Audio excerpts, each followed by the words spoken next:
గ్రంథవాగ్దనంబులన్నీ నావి, ప్రతి అధ్యాయము వరసవచనము తాన దివ్య ప్రేమ వాగ్దనంబులు. గ్రంథవాగ్దనంబులన్నీ నావి.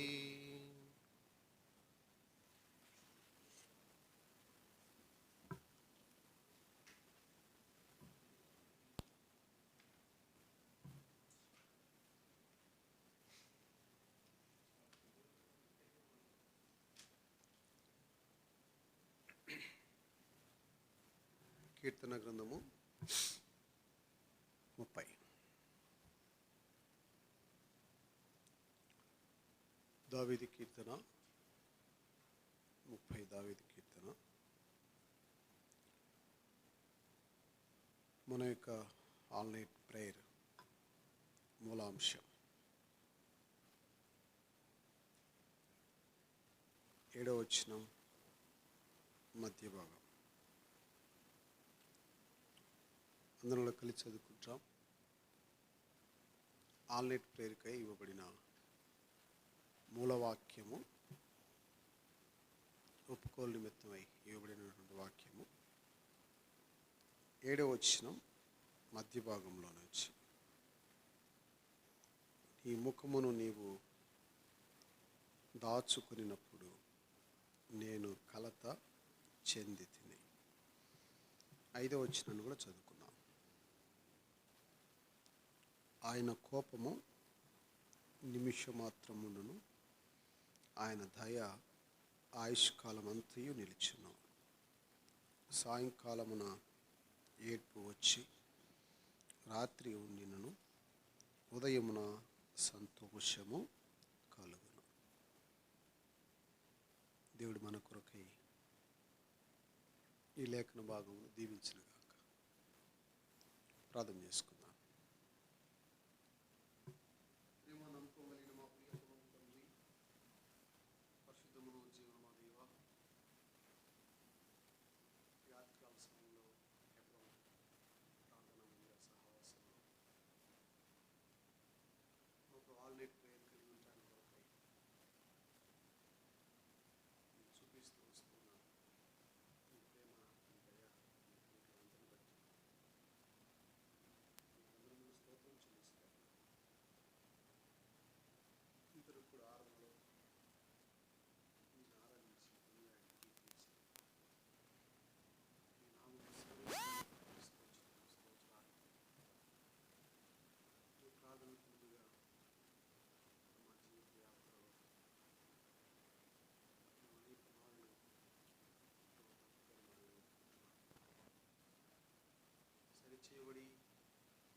కీర్తన 30.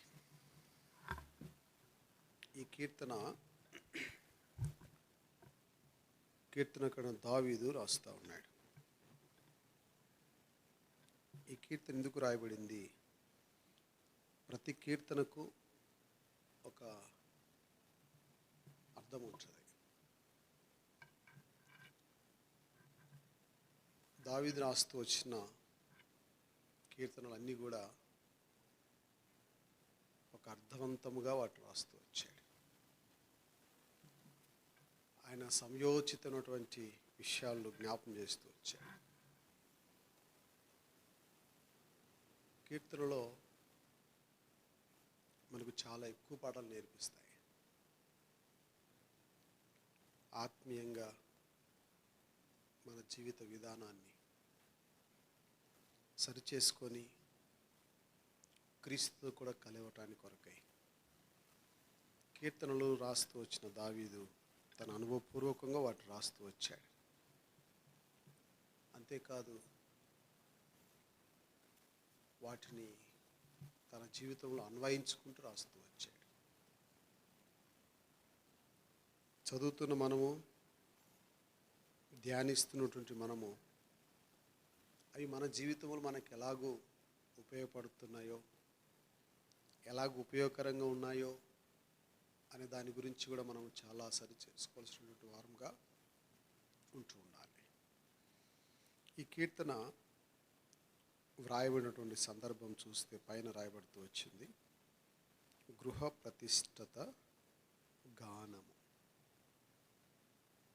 ఈ కీర్తన దావీదు ఎప్పుడు రాస్తూ వచ్చాడంటే, గృహ ప్రతిష్టత గానము. గృహము భూమి మీద రెండు విధాలుగా చూస్తాం. ఒకటి భౌతికమైనటువంటి కట్టడాలు. ప్రస్తుతం ఇప్పుడు మనం ఉంటున్నటువంటి ఈ స్థలము గృహమే. రెండవది మన దేహం. మన దేహము గుడారం.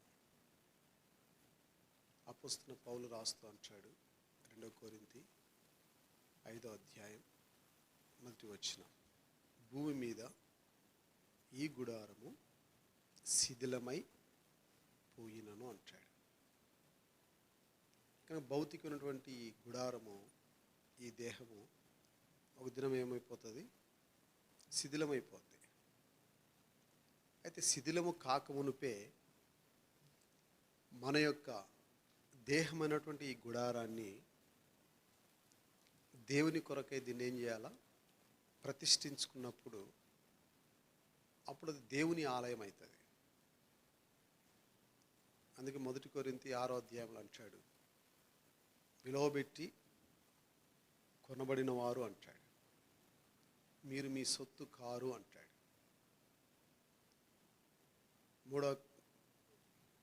3వ అధ్యాయంలో కూడా దేవుని ఆలయమును ఎవడైతే పాలు చేస్తాడో దేవుడు వారిని పాడు చేయను అంటాడు.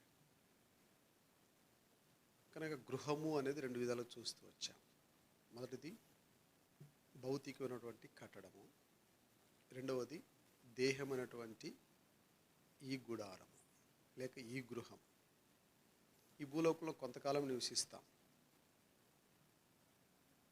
కొంతకాలం జీవిస్తాం. మనం జీవించిన జీవిత కాలంలో మనం ప్రభు కొరకై ప్రతిష్ఠించబడినటువంటి ఆత్మీయ అనుభవంలో ముందు కొనసాగటానికి కొరకైనటువంటి కీర్తన ఈ కీర్తన. అందుకే ఇక్కడ దావీదు రాస్తూ అంటాడు, 1వ వచనం, యెహోవా నా శత్రువులను నా విషయమై సంతోషింపనీయక నీవు నన్ను ఉద్ధరించి ఉన్నావు.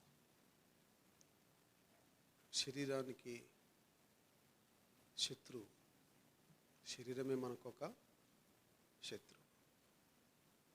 ఈ శత్రువునట్టు ఈ శరీరాన్ని, దీని మీద మనకేం కావాలా? విజయం కావాలా. అందుకని అపోస్తలుడైన పౌలు అంటాడు, ఇతరులకు ప్రకటించిన తరువాత నేనెక్కడ భ్రష్టునైపోదునో అని ఏం చేస్తూ వచ్చాడంట? తను తాను నలగొట్టుకుంటూ వస్తూ వచ్చాడు. అంటే ఈ శరీరము మన మీద పెత్తనం చేయకూడదు, ఈ శరీరం మన మీద డామినేషన్ చేయకూడదు.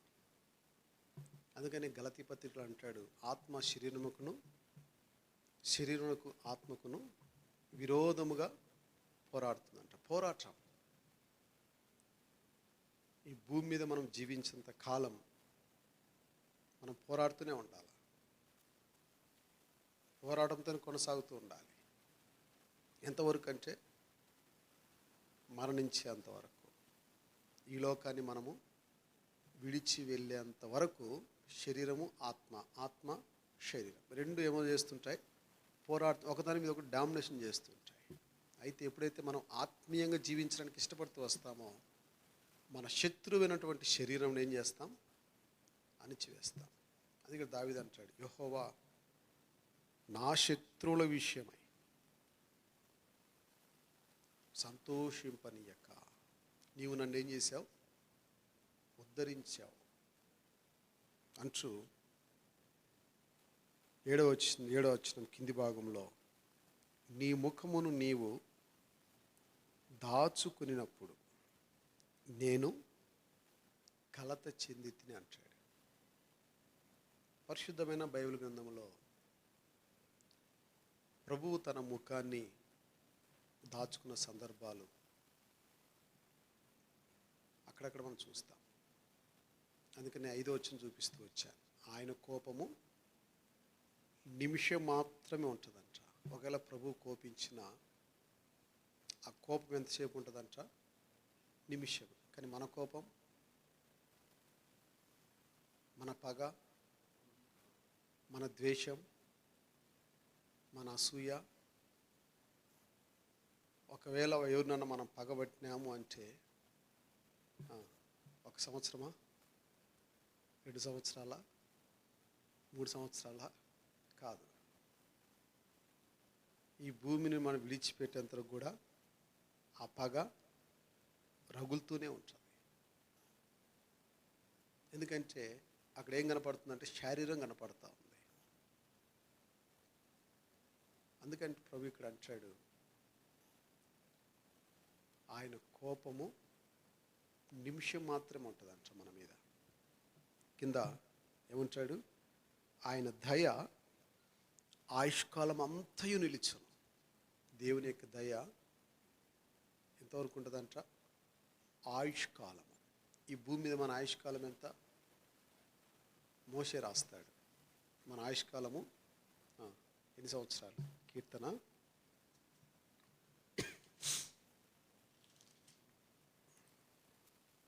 90. కీర్తన 90 10వ వచనం,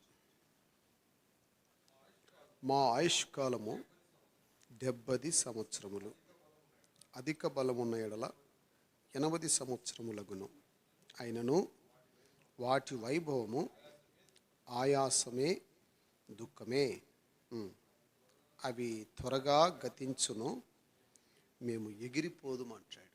భూమి మీద నా ఆయుష్కాలం ఎన్ని సంవత్సరాలు అంట, 70 లేక 80. అంతేనా? దీని కొరకైనా ప్రభు మనం కలుగజేసుకుంది. 60-70 సంవత్సరాలు జీవించడానికి దేవుడు మనం ఏర్పాటు చేసుకుంది భూమి మీద. బైబిల్ గ్రంథంలో నరుని యొక్క ఆయుష్ దేవుడు ఎన్ని సంవత్సరాలు చూస్తూ వచ్చాడు, 100 సంవత్సరాలు చూస్తూ వచ్చాడు. మెతుషేల 900 ఎన్ని సంవత్సరాలు? మెతుషేల 969 సంవత్సరాలు జీవించాడు. పరిశుద్ధ బైబిల్ గ్రంథంలో ఎక్కువ ఆయుష్కాలం పోసుకున్నటువంటి వ్యక్తి మెతుషేల. ఎవరి మెతుషేల? హానోకు యొక్క కుమారుడు. హానోకు యొక్క కుమారుడు, హానోకు యొక్క వంశావళి. ఎందుకు దేవుడు అంత ఆయుష్ని ఇస్తూ వచ్చాడంటే, తల్లిదండ్రుల యొక్క దీర్ఘాయుష్ని కూడా దేవుడు వారి పిల్లలకి ఇస్తూ వచ్చాడు. అందుకని హానోకు దేవుని ఎదుట నిందారహితుడిగా ఉంటూ వచ్చాడు. దేవునితో నడుస్తూ వచ్చాడు. 365 ఏండ్లు దేవునితో నడుస్తూ వచ్చాడు. 365 సంవత్సరాలు తన దేవుడితో నడుస్తూ వచ్చిన కారణాన్ని బట్టి హానోకు యొక్క వంశావళిలో 1000 సంవత్సరాలు ఆయుష్ని వారు చూడగలుగుతూ వచ్చారు. మరి ఈనాడు మనం ఎందుకో 60 సంవత్సరాలకు వచ్చేసింది మన ఆయుష్కాలం, 70 సంవత్సరాలుగా పడిపోయింది ఏంటి? కారణాలు ఏంటంటే పాపం. కారణం ఏంటి? పాపం. పాపం ఎక్కువైన కారణాన్ని బట్టి మానవుని యొక్క ఆయుష్కాలం ఏమవుతూ వచ్చింది? తగ్గించబడుతూ వచ్చింది. భూమి మీద మానవుని యొక్క పాపము ఎక్కువైనటువంటి కారణాన్ని బట్టి మానవుని యొక్క ఆయుష్కాలం ఏమవుతూ వచ్చింది? తగ్గుతూ వచ్చింది. అది ఇక్కడ అంటాడు, దావీదు అంటున్నాడు. ఏమంటున్నాడు? 7వ వచనంలో చదవండి. 7వ వచనం, కీర్తన 37వ వచనం. నీవు నీ ముఖమును దాచుకున్నప్పుడు నేను కలత చెంది తిని. దేవుని ముఖము దాచబడుతూ వచ్చినప్పుడు దావీదుకి ఏమొచ్చిందంట? కలత. అంటే దేహంలో ఏదో ఒక ఎలితిని చూపిస్తూ వచ్చాడు. ఎప్పుడు దావీదు జీవితంలో దేవుడి ముఖం చాటేసుకుంటూ వచ్చాడు? ముందు కీర్తనలో చూస్తూ వస్తే దావీదు పాపం చేస్తూ వచ్చినప్పుడు దేవుడు దావీదుకి ఏం చేశాడంటే ముఖాన్ని దాచుకున్నాడు. ముందు కీర్తనలు చూస్తూ వస్తే ఎప్పుడైతే దావీదు దేవుని యొక్క హృదయానుసారుడిగా జీవిస్తూ వస్తూ వచ్చాడు, కానీ ఒకే ఒక సందర్భంలో దావీదు తొట్టిల్లుతూ వచ్చాడు. దావీదు పడిపోతూ వస్తూ వచ్చాడు. దావీదు దిగజారిపోయిన స్థితికి వచ్చాడు. ఆ కారణాన్ని బట్టి దేవుడు అంతటితో దావీదును విడిచిపెట్టలేదు. మరలా దావీదును దేవుడు ఏం చేస్తూ వచ్చాడు? సరిచేయటానికి కొరకై ప్రవక్త అయినటువంటి ఎవరంట నాతానును పంపించి సరిచేయటానికి ఇష్టపడ్డాడు. నువ్వు వెళ్ళి చెప్పు, దావీదుతో వెళ్ళి మాట్లాడు అన్నప్పుడు ఇప్పుడు నాతాను ప్రవక్త దావీదు దగ్గరికి వెళ్ళి ఒక చిన్న స్టోరీ వివరిస్తూ ఉన్నాడు. అది మనకు తెలిసిన భాగమే. మనం ఇక్కడ కూర్చున్న అందరం సేవకులమే, విశ్వాసులు ఎవరు లేరు. మనం ఇక్కడ అందరం కూర్చున్నాం, సేవకులు కూర్చున్నాం. ఇప్పుడు నాతాను ధైర్యంగా వెళ్ళి ఒక రాజు దగ్గరికి వెళ్ళి కూర్చొని మాట్లాడుతూ ఉన్నాడు. ఆ మాటలు మాట్లాడేటప్పుడు నాతానుకు లోపల ఏముండొచ్చు? దావీదు చంపినా పర్వాలేదు, కానీ దేవుడు చెప్పమనింది నేను చెప్పాలంతే. ఒక దావీదు చంపొచ్చేమో, ఎందుకు ఆల్రెడీ బెస్తబా భర్తను ఏం చేశాడు? చంపేశాడు. మంచి సైన్య నైపుణ్యత కలిగినటువంటి వాడు, యుద్ధ నైపుణ్యత కలిగినటువంటి వాడు. ఉరియా చాలా చక్కగా యుద్ధం చేయగలిగినటువంటి వాడు. దావీదుకి నమ్మకస్తుడు. దావీదుకి ఎటువంటి వాడు? నమ్మకమైన వాడు. ఎలా నమ్మకస్తుని చెప్పండి దావీదుకి? ఉరియా ఎంత నమ్మకస్తుడు తెలుసా దావీదుకి?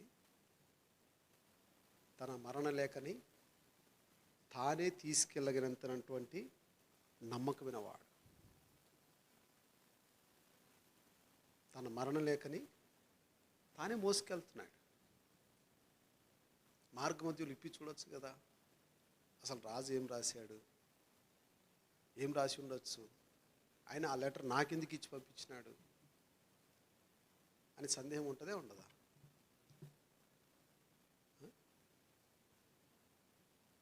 మనమే సపోజ్ అనుకుందాం, బ్రదర్ యేసుదాస్ అన్నకి ఇది ఇవ్వండి నేను ఎవరైనా ఇచ్చి పంపించినాం అనుకో, ఏందబ్బా ఈ సేవకునికి ఆ సేవకుని మధ్య ఏంటో సీక్రెట్లు ఉన్నాయే, బట్ ఏం చేయాలా? లేడు కదా ఆయన, మన పక్కన లేడు, ఇచ్చిన ఆయన లేడు, తీసుకున్న ఆయన లేడు. ఇక్కడ తీసి ఓపెన్ చేస్తే ఏముంది, తప్పేముంది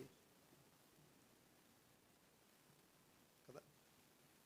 అని కొన్నిసార్లు అలాగ మన జీవితంలో తప్పివరంగా అంటూ వస్తాం.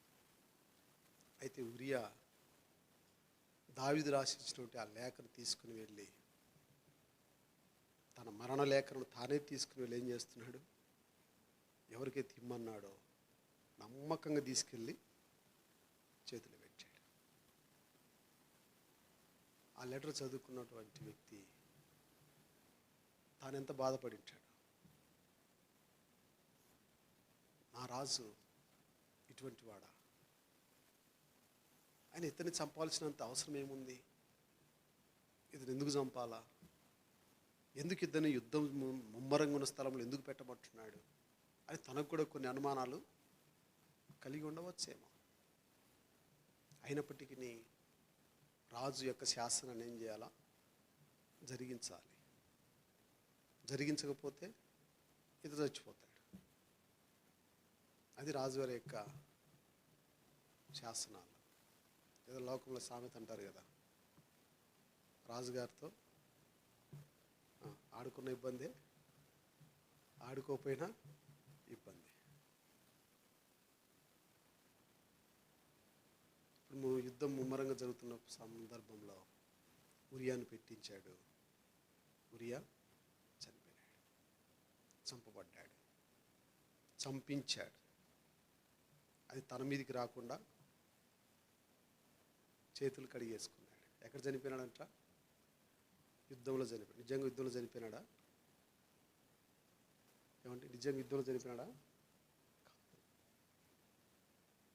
ఉరియా నిజంగా యుద్ధంలో చనిపోలా. కానీ దావీదే ముమ్మరంగా జరుగుతున్న యుద్ధంలో నిలవబెట్టించి ఉరియాని చంపిస్తూ వచ్చాడు. ఆ కార్యము దేవుని దృష్టికి ఏమైందంట, చాలా ఘోరమవుతూ వచ్చింది. దేవుడు దాన్ని సహించలేకపోతూ వచ్చాడు. అప్పుడు దేవుడు దావీదుకు ఎలా ఉన్నాడంట, ముఖాన్ని చాటేసుకుంటూ వచ్చాడు. ఆ సంగతి దావీదు తెలియదు, దేవుడు మాట్లాడతలేదు తెలియదు దావీదుకి. యోనాతాను వచ్చి సరిచేసేంత వరకు, నాతాను వచ్చి సరిచేసేంత వరకు దావీదు తెలియదు. ఇప్పుడు నాతాను వచ్చి దావీదుని సరిచేస్తున్నాడు. ఆ కథ చెప్పినప్పుడు దావీదు అంటాడు, వాడు తక్షణమే ఏం చేయబడాలా, తక్షణమే, అంతే, ఇంకా వేరే సమయం ఉండకూడదు, వెంటనే వాడు చంపబడాలా.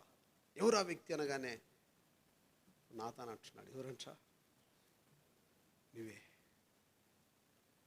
ఆ వ్యక్తి నువ్వే, ఆ వ్యక్తి నువ్వే అనగానే దావీదు తను తాను ఒప్పుకోవడానికి ఇష్టపడ్డాడు, తను సరి చేసుకోవడానికి ఇష్టపడ్డాడు. దేవుని సన్నిధిలో తాను ఎంతగా తప్పిపోతూ వచ్చినటువంటి ఆ సమయాన్ని తాను గ్రహించి ప్రభు దగ్గర ఒప్పుకోవడానికి ఇష్టపడ్డాడు. అందుకని అంటాడు, నీవు నీ ముఖమును దాచినప్పుడు నేను కలత చెందిన. కారణాలేంటి? యెషయా గ్రంథం 1వ అధ్యాయం 15వ వచనం. యెషయా గ్రంథం 1వ అధ్యాయం 15వ వచనం. మీరు మీ చేతులు చాపునప్పుడు మిమ్మును చూడక నా కన్నులను కప్పుకుందును. మీరు బహుగా ప్రార్థన చేసినను నేను వినను. మీ చేతులు రక్తముతో నిండి ఉన్నవి. మిమ్మును కడుక్కొనుడి, శుద్ధి చేసుకొనుడి. మీ దుష్క్రియలు నాకు కనబడకుండా వాటిని తొలగింపుడి. ఎవరు చేయాలి ఈ పని? ఈ పని ఎవరు చేయాలంట? ఆడ మన గురించి రాయబడింది. ఏమంటున్నాడు? మీ చేతులు రక్తముతో నిండి ఉన్నవి, మిమ్మును కడుక్కొనుడి. కడుక్కొనుడి వ్యక్తిగత జీవితాన్ని చూపిస్తూ ఉంది. మిమ్ముని మీరు కడుక్కోండి, తర్వాత మీరు శుద్ధి చేసుకోండి. ఇంకేమంటాడు? మీ దుష్క్రియలు నాకు కనబడకుండా వాటిని తొలగింపుడి. కింద 17వ వచనంలో కీడు చేయుట మాని మేలు చేయ నేర్చుకొనుడి. ఇంకా న్యాయము జాగ్రత్తగా విచారించుడి, హింసింపబడుచున్న వానిని విడిపించుడి, తండ్రి లేని వారికి న్యాయము తీర్చుడి, విధవరాలి పక్షముగా వాదించుడి. ఇవన్నీ కూడా వ్యక్తిగతాన్ని చూపిస్తూ ఉన్నాయి. మనల్ని మనం సరిచేసుకోవటానికి, మనము ప్రభు ఎదుట ప్రభు చూచినప్పుడు మన హృదయము ఆయనకు దుష్క్రియలు కనపడకుండా మనం సరిచేసుకోవటానికి కొరకై ప్రభు ఇక్కడ స్పష్టంగా దేవుని వాక్యం ద్వారా ప్రభు మనతో మాట్లాడుతున్నాడు. మీ చేతులు రక్తముతో నింపి ఉన్న కారణాన్ని బట్టి నేను చూడను అంటాడు. మీ కన్నులు మూసుకుంటానంటాడు. 59 యెషయా గ్రంథం చూస్తే అక్కడ కూడా కొన్ని మాటలు రాయబడుతున్నాయి. రక్షింపనేరకి ఉండినట్లు యెహోవా హస్తము కురచ కాలేదు, మీరు నేరకు ఉండినట్లు ఆయన చెవులు మందము కాలేదు. కానీ ఏంటంట? 2వ వచనం అంటాడు, చదవండి. యెషయా గ్రంథం 59వ అధ్యాయం 59వ అధ్యాయం. మీ దోషములు మీకును మీ దేవునికి అడ్డముగా వచ్చాను. ఏం అడ్డం వచ్చినాయంట? మన పాపాలు. ఎన్ని పాపాలు ఉన్నాయి? దావీదు అంటాడు, లెక్కకు అవి తల వెంట్రుకలకు మించి ఉన్నాయంట. ఎన్ని తల వెంట్రుకలు ఉన్నాయి? మన తలలో ఎన్ని వెంట్రుకలు ఉన్నాయి? లెక్కించారు ఎవరన్నా? ఎవరు తెలియదు. మన పాపాలు మన తల వెంట్రుకల కంటే ఎక్కువైనటువంటి పాపాలంట. మరి ఈ పాప నుంచి ఎవరు విడిపించగలరు? మరి ఎందుకు మనము ప్రార్థన చేస్తే ఎందుకు జవాబు రావట్లేదు అంటే ఇవే కారణాలు. అందుకే దావీదు అంటాడు, నీ ముఖమును నీవు దాచుకున్నప్పుడు నేను కలత చెంది తిని. కారణం ఏంటి? పాపములే.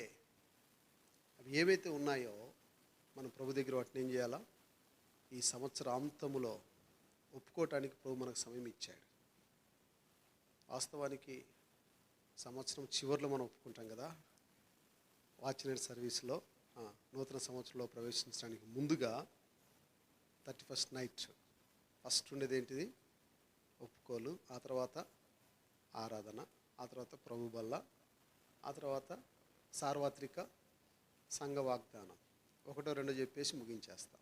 ముందుగా ఒప్పుకుంటాం. దానికంటే ముందుగా దేవుడు మనకు ఒక ముందుగానే రీబెయిల్ ఇచ్చినాడు.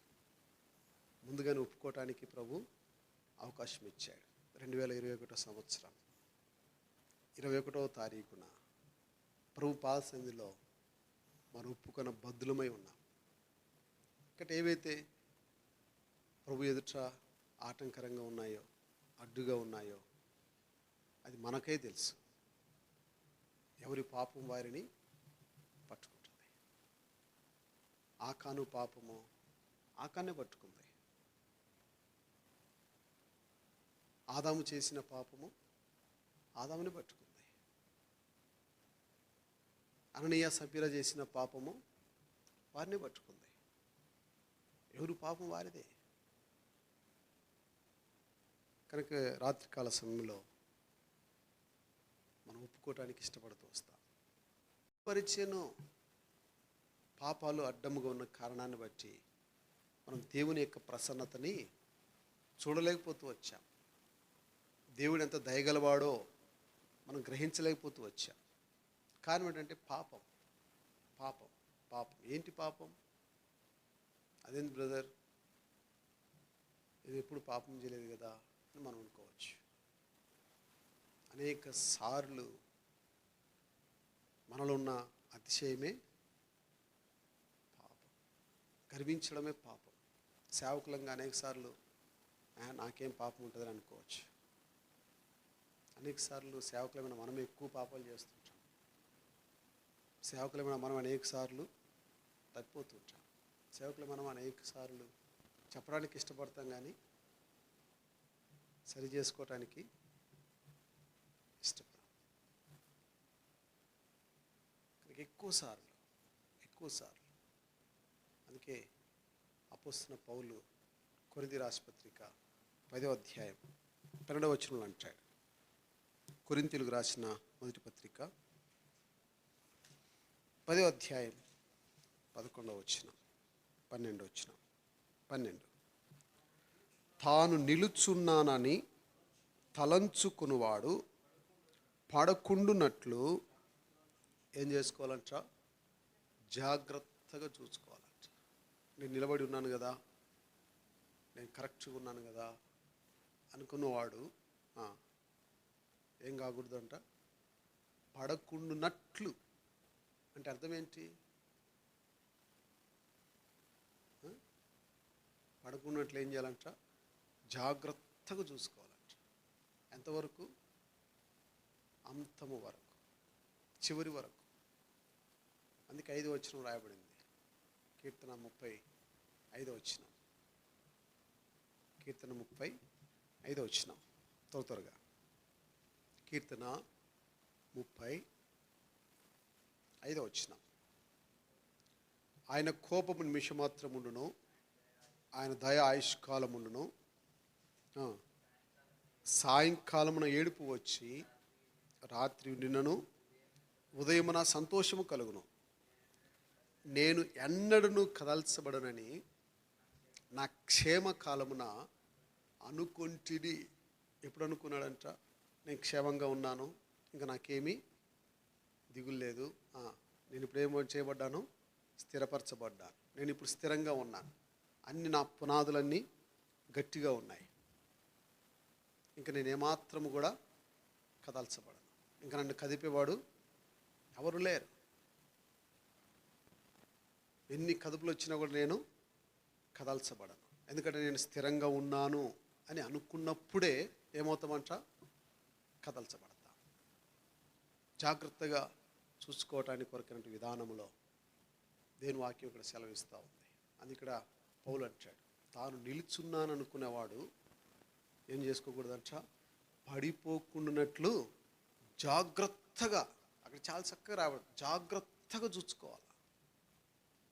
ప్రతి అడుగు, ప్రతి క్షణం, ప్రతి నిమిషం నిజముగా మనం ప్రభువులో నిలిచి ఉన్నామా? ఎక్కడ తప్పిపోతున్నామో, ఎక్కడ జారిపోతున్నామో, తప్పిపోయిన సందర్భాలలో ఎక్కడైతే మనం ప్రభువుకు విరోధముగా కార్యం జరిగించే వారంగా ఉంటున్నామో, మనం సరి చేసుకోవాల్సిన పరిస్థితిలో మనం ఉంటున్నాం. ఈ కోవిడ్ వచ్చిన తర్వాత నిజంగా చూసుకుంటూ వస్తే ఈ 2 సంవత్సరాలు కోవిడ్తో మనం నడుస్తున్నాం. 2019, 2020, 2021లో కొంచెం తగ్గినట్టు అనిపిస్తుంది కానీ మళ్ళీ 22లో మళ్ళీ మ్యాచ్ ఆడుతుంది. మళ్ళీ 22లో మళ్ళీ మ్యాచ్ ఆడుతుంది. ఈ కోవిడ్ వచ్చిన తర్వాత మనం ఏం పాఠాలు నేర్చుకున్నాం? ఈ కోవిడ్ వచ్చిన తర్వాత ఏం గుణపాఠం నేర్చుకున్నాం? నేనైతే నా జీవితంలో చాలా గుణపాఠాలు నేర్చుకున్నాను. ఈ కోవిడ్ వచ్చిన తర్వాత నిజంగా చాలా అనుభవాలు నా జీవితంలో ప్రభు నాకు నేర్పిస్తూ వచ్చాడు. ఈ కోవిడ్ సందర్భాల్లో గత సంవత్సరం కూడా సరిగ్గా జనవరి జరుపుకోలేదు. ఇంత సంతోషంగా, ఇంత ఆనందంగా జరుపుకున్నామా? లేవు. పోయిన సంవత్సరం క్రిస్మస్ సెలబ్రేషన్స్ లేవు. కానీ ఈ సంవత్సరం సెలబ్రేషన్స్ రాగానే ఏం చేస్తున్నారు? మళ్ళీ మామూలు అయిపోయింది. అందుకే ఆమోసులు అంటాడు, మీ పండుగలు నాకు ఏంటంట? చదవండి ఆమోసు గ్రంథం.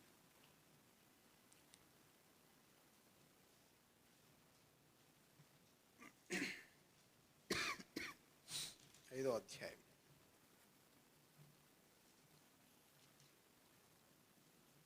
ఇరవై 21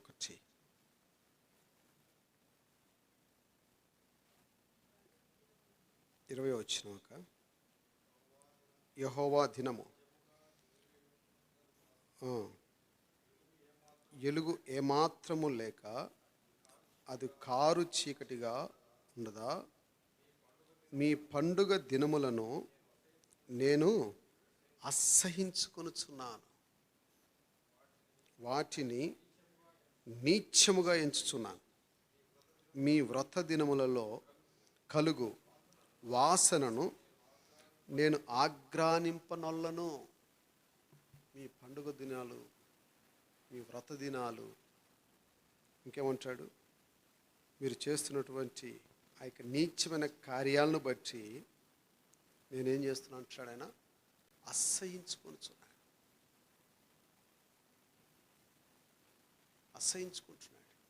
అందుకనే ప్రభు ఇంకా మనం సరిచేయటానికి థర్డ్ వేవ్ కూడా తీసుకొస్తున్నాడు. సెకండ్ వేవ్ వచ్చిన తర్వాత అన్యుల కంటే, అన్ని జనుల కంటే ఎక్కువ మంది లోకాన్ని విడిచిపెట్టింది దేవుని యొక్క ఉగ్రత పాత్ర. ఫస్ట్ వేవ్లో కొంతమంది చనిపోయినారు, కానీ సెకండ్ వేవ్కి వచ్చేటప్పటికి అనేకులు, ఎక్కువ మంది సేవకులు చనిపోయినారు. ఎక్కువ మంది సెకండ్ వేవ్లో చాలామంది గొప్ప గొప్ప దైవజనులు ఈ లోకాన్ని విడిచిపెట్టారు. కొంతమంది అయితే కనీసం భార్యను కూడా చూసుకున్నటువంటి స్థితి లేదు. వారి భర్తలను కూడా చూడకుండా ఈ లోకాన్ని విడిచిపెట్టి వెళ్ళిపోయినారు. మళ్ళీ ఈ సంవత్సరం దేవుడు ఎందుకు కొంత ఎడబాటు ఇచ్చాడు? ఈ సంవత్సరం ఎందుకు దేవుడు కొంచెం ఉత్సాహంగా దీన్ని జరుపుకోవటానికి, ఈ పండుగ జరుపుకోవటానికి ఎందుకు సమయం ఇచ్చాడు? కారణం ఏంటి? ఆలోచించామా? ఏమైనా కొంచెమన్నా మన మైండ్కి తట్టిందా? ప్రభా, 2020 సంవత్సరం ఈ విధంగా మేము చేసుకోలేదు, కానీ 2021లో కొంత నెమ్మది ఇస్తూ వచ్చావు. ఏంటి కారణం? ఇప్పటికన్నా సరి చేసుకుంటామని, ఇప్పటికైనా సరిచేయమని ప్రభుత్వం యథార్థముగా ఆయన కొరకై, ఆయన ఆశించిన రీతిలో, ఇప్పుడు ఇందాక పాట పాడుతూ వచ్చాడు సహోదరుడు, ఆయన ఆశించిన రీతిలో, ఆయనకి ఇష్టమైనటువంటి పాత్రగా, ఆయన ఫలములు అందించినటువంటి వారముగా, ఆయన సేవకు అనుకూలమైనటువంటి వారముగా ప్రభు మనల్ని చూచినప్పుడు మనం ఆయన దృష్టి ఎదుట నిర్దోషములుగా కనబడటానికి కొరకై ప్రభు ఈ సంవత్సరం మనకు కొంత ఉపశమనం ఇచ్చాడు కోవిడ్ నుండి. సరి చేసుకుంటే ధన్యులమవుతాం, లేకపోతే ఏమవుతామో కూడా తెలియదు. అందుకని దేహం అనేటువంటి ఈ గృహాన్ని ఏం చేయాలంటే దేవునికి ప్రతిష్ఠించాలి. అదే కీర్తన 30లో రాయబడింది. దేహం అనేటువంటి ఈ గృహమును దేవునికి ఏం చేయబడాలా?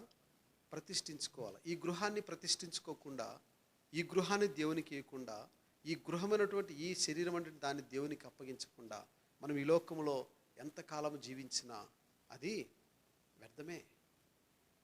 కానీ మన శరీరమును దేవునికి అప్పగీయకుండా, మన శరీరేచ్ఛలను దేవునికి చేయకుండా, మన కోరికలను ప్రభు చంపుకోకుండా, మన వాటిని మనం వదిలిపెట్టకుండా, మనం ఈ లోకంలో ఎంతకాలము జీవించినా, ఎంత సేవ చేసినా అదంతా కూడా వ్యర్థమే.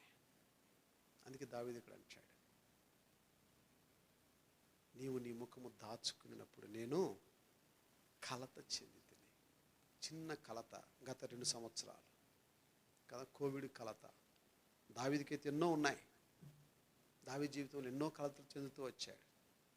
అయినప్పటికీ వాటన్నిటి విషయాల్లో ప్రభు దావీదుని సరిచేయడానికి ఇష్టపడుతూ వచ్చాడు. దేవుడు దావీదుతో మాట్లాడుతున్న ప్రతిసారి దావీదు ఏం చేస్తూ వచ్చాడు?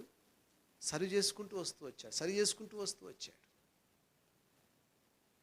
అందుకే 19వ కీర్తనలో అంటాడు, దురాభిమాన పాపములో పడకుండా నీ సేవకుని ఆపుము అంటాడు. చదవండి కీర్తన 19. కీర్తన 19వ కీర్తన 11వ వచనం నుండి, వాటి వలన నీ సేవకుడు హెచ్చరిక నందును, వాటిని గాయకునుట వలన గొప్ప లాభము కలుగును. తన పొరపాటును కనుగొనగలవాడు. నేను రహస్యముగా చేసిన తప్పులు క్షమించి నన్ను నిర్దోషినిగా తీర్చుము. దురాభిమాన పాపములో పడకుండా నీ సేవకుని ఆపుము. వాటిని నన్ను ఏలనీయకము. అప్పుడు నేను యథార్థవంతుడనై అధిక ద్రోహము చేయకుండా నిందారహితుడు నగుదును. యెహోవా నా ఆశ్రయదుర్గమా, నా విమోచకుడా, నా నోటి మాటలను, నా హృదయ ధ్యానము నీ దృష్టికి అంగీకారములగునుగాక. కానీ దావీదు అంటాడు, ఏమంటున్నాడు?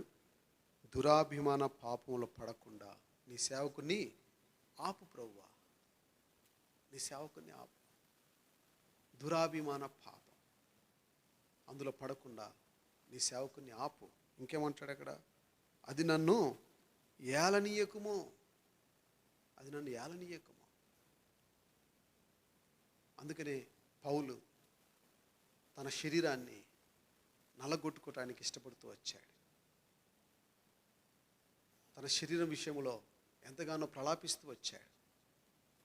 తన శరీరం విషయంలో గొప్ప కేక వేస్తూ వచ్చాడు. ఏమని కేక వేస్తూ వచ్చాడు? అయ్యో, పౌలు అంటున్నాడు, ఏమంటున్నాడు? అయ్యో, ఇట్టి మరణమునకు లోనకు ఈ శరీరము నుండి ఎవరు నన్ను విడిపించగలడు? అయ్యో అయ్యో, ఈ పాప శరీరం ఎంతో భయంకరమైనటువంటి శరీరం. ఈ గుడారం అనేటువంటి ఈ గుడారము చాలా ఘోరమైనటువంటి గుడారం. ఇది ప్రతిష్ఠించుకోకపోతే, ఇది దేవునికి అప్పగించకపోతే ఈ గుడారం మనల్ని ఏం చేస్తుంది? బ్రింగేస్తుంది. అందుకని అయ్యో అంటున్నాడు, పౌలు అంటున్నాడు, అయ్యో, ఇట్టి మరణమునకు ఈ శరీరం నుండి నన్ను ఎవడు తప్పించగలడు? ఈ పాప శరీరం నుండి ఎవరు నన్ను విడిపిస్తాడు? ఈ మరణమునకు లోగనైపోయినటువంటి ఈ శరీరంలో నుంచి నన్ను ఎవడు విడిపించగలడు? కారణం ఏంటంటే ఈ శరీరము అంత భయంకరమైనటువంటి పాపంలోనికి తీసుకుని వెళ్తుంది. శరీరాన్ని నలగొట్టకపోతే, శరీరమును ప్రభువుకు అప్పగించకపోతే, శరీరమును దేవునికి ప్రతిష్ఠించకపోతే గొప్ప అపనిందల పాలకి మనం వెళ్ళవలసిన వారమే ఉంటున్నాం. అందుకే రోమా 12 మొదటి వచనంలో అంటాడు, రోమి రాష్ట్రపత్రిక 12వ అధ్యాయం మొదటి వచనం చూసుకొని ముగించుకుంటాం. కాబట్టి సహోదరులారా, పరిశుద్ధమును దేవునికి అనుకూలమునైన సజీవ యాగముగా మీ శరీరములను ఆయనకు సమర్పించుకొనుడని దేవుని వాత్సల్యమును బట్టి మిమ్మును బతిమాలుకొనుచున్నాను. ఇట్టి సేవ, ఏంటా సేవ? ఇట్టి సేవ మీకు యుక్తమైంది. ఏంటి ఆ సేవ? పైన కొన్ని రాస్తూ వచ్చాడు. పరిశుద్ధమును దేవునికి అనుకూలమునైన సజీవమైనటువంటి యాగం. సజీవ యాగం అంటే ఏంటిది? బ్రతికుండగానే యాగం చేయాల. సాధ్యమా? ఏం బ్రదర్స్? బ్రతికుండగానే ఏం చేయాలంట? యాగం చేయాలంట. బ్రతికుంటూ దినదినము బ్రతికుంటూ దీన్ని మనం ఏం చేయాలి? యాగముగా దేవునికి ఇచ్చేయాలి. సజీవ యాగముగా మనము దేవునికి సమర్పించుకోవాలి. సాధ్యమా? అసాధ్యమా? సాధ్యమయ్యే పనేనా ఇది? ఇంతకీ కార్యం చేయగలమా? ఈ రీతి ఉండగలమా? బ్రతికుంటూ దేవునికి యాగముగా అర్పించబడుతూ ఉండాలంట. అందుకే పౌలు అంటాడు, బ్రతుకుట క్రీస్తే, చావైతే లాభం. అంటే పౌలు దేని కొరకు జీవిస్తూ వచ్చాడు? సజీవ యాగం దేవునికి అర్పించుకున్నాడు. సంపూర్ణముగా క్రీస్తు కొరకు సమర్పించుకుంటూ వచ్చాడు. రోమా ప్రభుత్వం నన్ను ఏమి చేసినా పర్వాలేదు, గ్రీకీయులు నన్ను ఏం చేసినా పర్వాలేదు,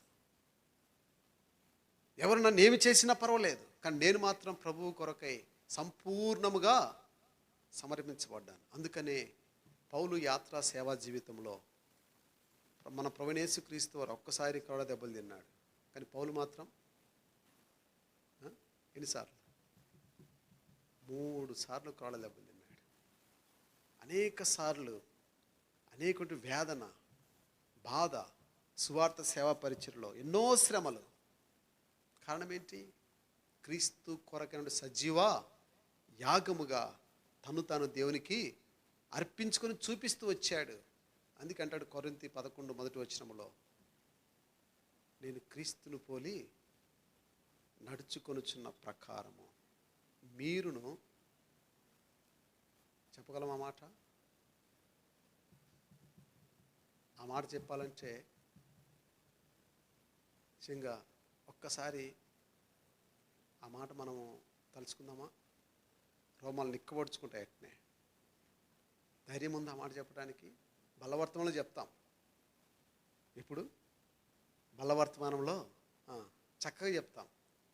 పౌలు క్రీస్తుములు నడుచుకున్న ప్రకారము మీరు నన్ను పోలి నడుచుకోండి. బలవర్తమానం చెప్తాం, కానీ బయటకు వచ్చిన తర్వాత తీసి పక్కన పెట్టేస్తాం. అంటే అర్థం ఏంటి? పౌలు దేవుని కొరకే తాను ఎంతగా సమర్పించుకుంటూ ఆత్మీయ జీవితంలో తాను ముందుకెళ్తూ వస్తూ వచ్చాడు, నమ్మకముగుంటూ వస్తూ వచ్చాడు. కనుకనే పాత నిబంధన గ్రంథంలో మోషే ఎంత నమ్మకస్తుడో, క్రొత్త నిబంధనలో పౌలు అంతా నమ్మకస్తుడు. మోషే త్యాగం చేశాడు, పౌలు త్యాగం చేస్తూ వచ్చాడు. మోషే ఐగుప్తు నుంచి తన ప్రజలను, ఇజ్రాయెల్ను విడిపించడానికి, ఐగుప్తు నుంచి బయటకు తీసుకురావడానికి దేవుడు మోషేని ఏర్పాటు చేసుకున్నాడు. కొత్త నిబంధనకు వచ్చేటప్పటికి అన్యులను రక్షించుకోవటానికి దేవుడు పౌలుని ఏర్పాటు చేసుకుంటూ వచ్చాడు. ఇప్పుడు పౌలు లేడు, మోషే లేడు. ఆ బాధ్యత దేవుడు నీ మీద నా మీద ఉంచాడు. మరి ఎంతవరకు మనం నమ్మకంగా దేవుని పనిచేరలో ముందుకు వెళ్తున్నాం? పరీక్షించుకొని సరిచేయబడి, ఒకవేళ దేవుడు మన ముఖం చూడకుండా దాన్ని తప్పించుకుంటున్నాడేమో, మన ముఖాన్ని చూడటానికి ఇష్టపడట్లేదేమో, కళ్ళు కప్పుకుంటున్నాడేమో. ఒకసారి ఈ రాత్రికాల సమయంలో నూతన సంవత్సరానికి వెళ్ళక ముందుగానే మనకు బెయిల్ వచ్చింది. ఏమొచ్చింది? ముందస్తు బెయిల్. ప్రభు దగ్గర పశ్చాత్తాపడి ఆర్థిక ఉన్నట్లు ప్రభు మనకు ఎంతైనా సహాయం వచ్చాను. ఆ మాట చూసుకొని చదువుకొని ప్రార్థన చేసుకుందాం. కీర్తన 30 7వ వచనం కింది భాగం. నీ ముఖమును నీవు దాచుకునినప్పుడు నేను కలత చెంది తిని. చదువుకుందాం, మళ్ళీ చదువుకుందాం. కీర్తన 30 7వ వచనం కింది భాగం. నీ ముఖమును నీవు దాచుకునినప్పుడు నేను కలత చెందిన సందర్భాలు దేవుడు మనకైనా జ్ఞాపకం చేస్తే వాటిని రాత్రి ఒప్పుకొని విడిపింపబడి, కనికరింపబడి, క్రీస్తు రక్తం చేత కడగబడి, దేవుడు మనకు అప్పగించినటువంటి సేవ పరిచర్య భారములో నమ్మకముగా, ఆయన పనిముట్టుగా, ఆయనకు అర్హమైన పాత్రగా, ఆయన ఆశించిన రీతిలో ఫలించేటటువంటి వారము ఉన్నట్లు ప్రభు మనకు సహాయము చేయనుగాక.